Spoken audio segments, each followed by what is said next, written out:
Tässä on Pertti. Hän uskoo toimitusjohtajana, että hänen yrityksessään voitaisiin säästää kuluissa. Hänellä ei kuitenkaan ole tarkkaa tietoa siitä, kuinka suuria säästöjä voitaisiin saavuttaa, eikä hän itse tai kukaan muukaan yrityksestä juuri nyt ehdi asiaa tutkimaan. Tämä on harmi, sillä yritys on hiljattain laajentanut toimintaansa ja haluaisi investoida lisää kasvuun.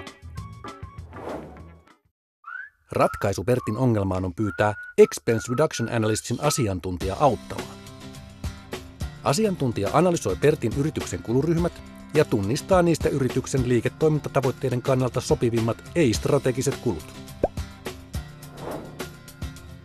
Tarkastelun kohteeksi valitaan seuraavat kuluryhmät: puhelin- ja tietoliikenne, toimitilapalvelut, rahdit sekä pankkipalvelut.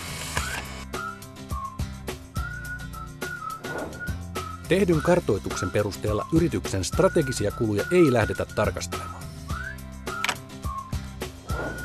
Kuluryhmäkohtaiset projektit etenevät seuraavasti. Expense Reduction Analystsin kattavasta yli 750 asiantuntijan muodostamasta kansainvälisestä verkostosta kootaan Pertille tiimi. Näin saadaan parhaat kuluryhmien asiantuntijat tehtävään. Asiantuntijoilla on pitkä kokemus kuluryhmänsä alueelta ja he tuntevat alan palvelu- ja tavarantoimittajat sekä yleisen hintatason. Asiantuntijat aloittavat työnsä yrityksen nykyisen kulu- ja sopimusrakenteen tarkasta analyysistä.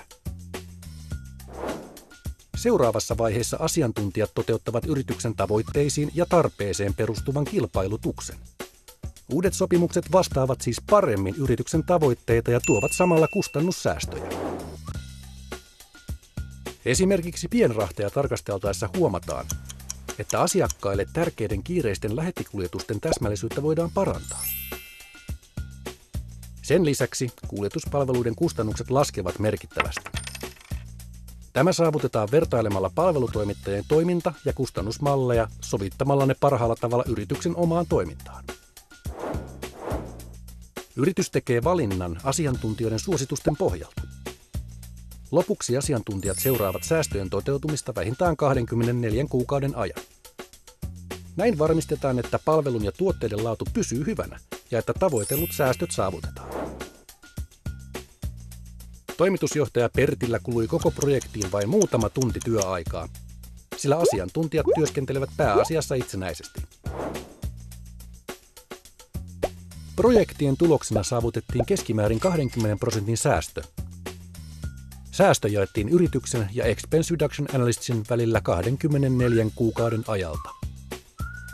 Näin Pertin yritys sai merkittäviä kustannussäästöjä ilman riskejä. Riskittömyys tulee siitä, että Expense Reduction Analystsin asiantuntijat työskentelevät säästöihin perustuvalla palkkiolla. Mikäli säästöjä ei olisi saavutettu, Pertin yritystä ei myöskään olisi laskutettu asiantuntijoiden työstä.